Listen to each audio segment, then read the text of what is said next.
رسول اللہ صلی اللہ علیہ وسلم نے فرمایا پیسہ کمانے سے منع نہیں, پیسے کو مسلط کرنے سے منع کیا. ہدف یہ نہ بناؤ. دیکھو پرندہ بھی صبح, پرندہ یہ نہیں کرتا کہ اللہ پہ توکل کرے تو اب گھونسلے میں ہی دھرنا مار کے بیٹھ گیا, میں نے صبح جانا ہی نہیں ہے. یہ کوے جتنے ہیں نا یہ وہیں بیٹھ گئے, لیاری میں بیٹھ گئے اور سرجانی ٹاؤن میں بیٹھ گئے کہ چھوڑو یار اللہ پہ توکل کرنا ہے, رزق خود بخود یہیں آئے گا.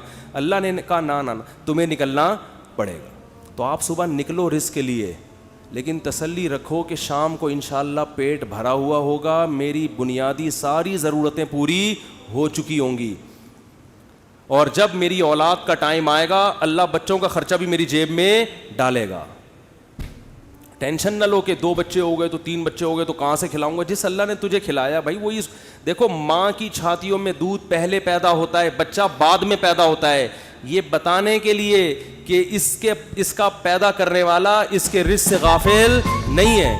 ہر چیز میں گوروں کی طرح کیلکولیشن نہ کیا کرو بیٹھ کے.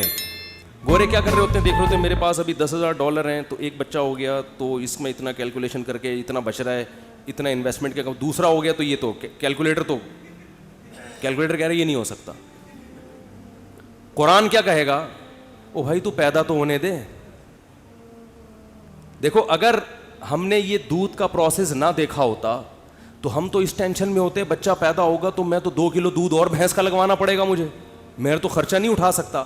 اللہ کہتے ہیں پیدا ہونے دے, اس کی ماں کی چھاتیوں میں دودھ اسی وقت پیدا کروں گا جب یہ پیدا ہوگا, اس سے پہلے نہیں. ہم کہتے ہیں نہیں پہلے پیدا ہو ہے بھائی, پہلے ماں کی چھاتیوں میں دودھ آئے پھر ہم دیکھیں گے ہاں بھائی آگے ہے دودھ, اب بچہ پیدا ہوگا. اللہ کہتے ہیں نہیں, مخلوق کو آنے دو پہلے, رزق بعد میں آئے گا اس کا. تو اس لیے بھائی رزق کمانا ہے, رزق کی ٹینشن نہیں لینی. اب آپ کہہ سکتے ہو کہ ٹھیک ہے ہم رزق کی ٹینشن نہیں لیتے, کماتے ہیں, لیکن ہم تو دیکھ رہے ہیں کمانے کی کوشش کر رہے ہیں, وہ وسیم بھائی کے پاس تو اتنا پیسہ آ گیا, فلاں کے پاس تو اتنا آ گیا, میں وہیں کا وہیں کھڑا ہوں. ہمارے کزن تھے کیا ہیں, وہ تھے نہ بن جائیں. وہ اکثر کہا کرتے تھے, یہ بات تو کہتے تھے اب نہیں کہتے, اللہ کا شکر اب دیندار ہے, کہتے یار مجھے ٹینشن اس بات کی نہیں ہے کہ میرے پاس پیسہ نہیں ہے, مجھے ٹینشن اس بات کی ہے کہ میرے جتنے دوست ہیں ان کے پاس آ گیا اور میں وہیں کا وہیں. تو یہ ایک مستقل ٹینشن ہے.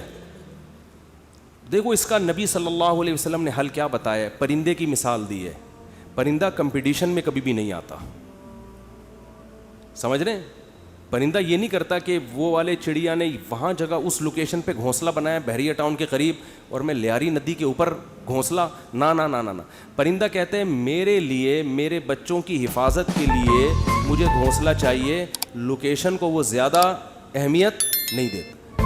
میں دشمنوں سے میری حفاظت رہے, ٹھیک ہے نا, سردی گرمی سے میری حفاظت رہے. میں نہیں کہہ رہا آپ لیاری ندی کے اوپر گھر بنائیں, وہاں تو حفاظت نہیں رہے گی آپ کی, کیونکہ ندی تو ندی ہے نا.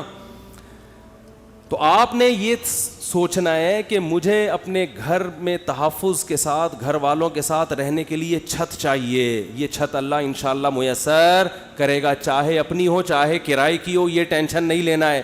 یہ ٹینشن کہ میری اپنی چھت ہو کرائے کی نہ ہو, یہ آپ کی بنائی ہوئی ٹینشن ہے. اللہ نے اس رزق کا وعدہ آپ سے نہیں کیا ہے, یہ غریبی ہے, یہ غریبی ہے. بنیادی ضرورت آپ کی سالن روٹی ہوتی ہے نا.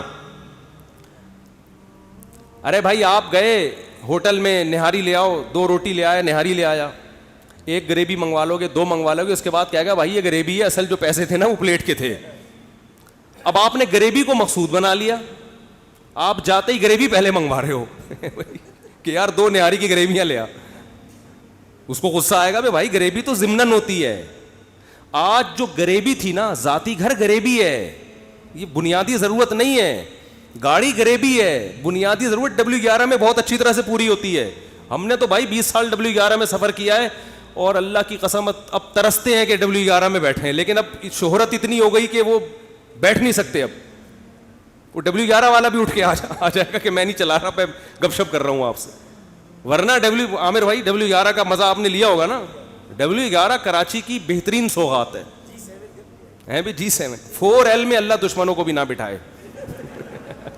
جس طرح وہ چلاتا ہے نا اتنی بڑی بس کو, ہم تو جب بھی بیٹھے ہیں 2-2 فٹ اچھل کے. ہمارے ایک جاننے والے ریٹائر آفیسر تھے, لیفٹیننٹ تھے, وہ بیچارے کراچی کی بس میں نا کہیں پچھلی سیٹ پہ بیٹھ گئے, اسپیڈ بریکر پہ جب اچھل کے دھڑام سے نیچے گرے, ان کی ریڑھ کی ہڈی میں مسئلہ ہو گیا, اسی میں ان کی موت واقع ہوئی ہے. وہ نیوی کا آفیسر بیچارہ جنگوں میں شہید نہیں ہوا جنگوں میں شہادت نہیں ملی ہے, کراچی کی بس نے اٹھا کے پٹکھائے اور انا للہ. تو رسول اللہ صلی اللہ علیہ وسلم نے فرمایا جس نے دنیا کو ہدف نہیں بنایا, ضرورت سمجھا کہ بھئی میری بنیادی ضرورت 2 وقت کی روٹی ہے, میری بنیادی ضرورت کسی اچھے علاقے, اچھے سے مراد جہاں چرسی ہیروئن چی نہ رہتے ہوں, طرف پڑھے لکھے لوگ ہوں, ایسی جگہ پہ مجھے گھر مل جائے جہاں چھت ہو, جہاں بنیادی ضرورتیں پوری ہوں, بس یہ بیسک ضرورت, چاہے وہ اپنا ہو چاہے وہ کرائے کا ہو. اور نبی نے فرمایا کہ جس شخص کو 2 وقت کی روٹی مل گئی, پیٹ بھر کے سر چھپانے کی جگہ مل گئی, اور جسم کسی بڑی بیماری سے محفوظ تھا اس کا, اور ویسے بتاؤں جب یہ لائف اسٹائل ہوگا نا تو جسم بڑی بیماری سے محفوظ ہی ہوتا ہے عام طور پہ, جسم کسی بڑی بیماری سے محفوظ تھا, تو آپ صلی اللہ علیہ وسلم نے فرمایا یہ ایسا ہے گویا پوری دنیا کی دولت سمیٹ کے اللہ نے اس کے قدموں میں رکھ دی ہو. اب اگر یہ ٹینشن لے رہا ہے نا بحریہ ٹاؤن کی اور ڈیفنس کی اور ڈی ایچ اے کی وہ اسکیم میں میں نے تو یہ گریوی کی ٹینشن ہے, یہ دل میں دنیا کی محبت کی علامت ہے. ایسے شخص کو رسول اللہ صلی اللہ علیہ وسلم نے وعید سنائی کہ یہ مالدار بن تو سکتا ہے مگر اس کے سامنے فقر کا پھندا ایسے لٹکا رہے گا جیسے ایک زندہ آدمی کے سامنے پھانسی کا پھندا, موت کا پھندا لٹک رہا ہوتا ہے, جو اس کی کیفیت ہوگی یہ